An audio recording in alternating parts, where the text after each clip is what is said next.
So mga par, dahil viral nga po ang sagupaan ng ating pambansang kamao Manny Pacquiao kalaban si Mayweather Jr. Kung saan mga idol, maraming kumakalat na balita sa Facebook patungkol sa mga kondisyones na pinataw ni Floyd kay Manny Pacquiao. Kung saan mga idol, merong 8 kondisyon si Floyd. Hindi na natin to isa-isahin pa mga idol, pero ang popular talaga dito, ang glove selection ng dalawang fighter. Kung saan nakalagay dito mga idol, na si Floyd daw ang pipili ng gloves na gagamitin nila ni Manny Pacquiao sa laban. Kung saan mga idol, salungat naman ito sa unang laban nila dahil pinayagan po ni Floyd na mamili si Pacman ng kanyang gloves na kanyang susuotin. At ito nga ang signature na gloves ni Pacman, ang Cleto Reyes. Kaya hindi tayo naniniwala ngayon mga idol kung legit ba talaga ang 8 kondisyonis na to na hinihingi ni Floyd, pero hindi naman natin sinasabi mga idol na hindi ito mangyayari dahil posible pa rin talaga ito mga idol na hingiin ni Floyd kay Pacman. Aminin man natin o hindi mga idol, si Floyd pa rin ang iside sa laban nito sa Pinoy Legend at hari naman talaga ng mga kondisyonis si Floyd. Kung dati pinayagan ni Floyd na gumamit ng Cleto Reyes si Pacman,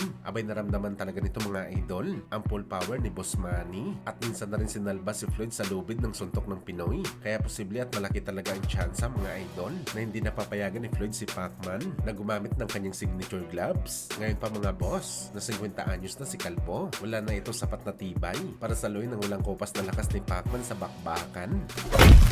Samantala kahit nga po naghayag na si Ryan Garcia na gusto nito magsakripisyo at bumaba ng 144 pounds para labanan si Shakur Stevenson matapos nito bugbugin si Mario Barrios sa bakbakan nila, lantara naman po mga boss na hinamon ng alaga ni Manny Pacquiao ni si Isaac Pitbull Cruz itong si Ryan Garcia. Aniya hindi na daw kailangan ni Garcia na bumaba ng timbang, willing daw si Pitbull na akyatin si Ryan Garcia sa welterweight para sa kanyang WBC title. Handa daw yung sakripisyo ni Pitbull ang kanyang WBC interim title sa 140 pounds. Makalaban lamang si Ryan Garcia. Napakagandang laban to mga idol sakali mangyari ang bakbakan ni Pitbull at Ryan, pero wala tayong tiwala mga idol kung matutuloy ba ang bakbakan na to dahil sa totoo lang mga idol, maraming option talaga ngayon si Ryan Garcia. Easy work lang talaga kay Bagito na kumuha ng unification fight kalaban si Romero at Devin Haney dahil siya naman ang mabenta at kaya nito mag-sell out ng laban. At isa pa mga idol, merong utang talaga si Pitbull kay Ryan Garcia dati pa noong siya dati ang champion sa 140 pounds. Hinamon ito ni Ryan Garcia pero hindi niya ito pinagbigyan. Ngayon si Ryan Garcia na ang kampiyon, malamang gaganti ito kay Pitbull.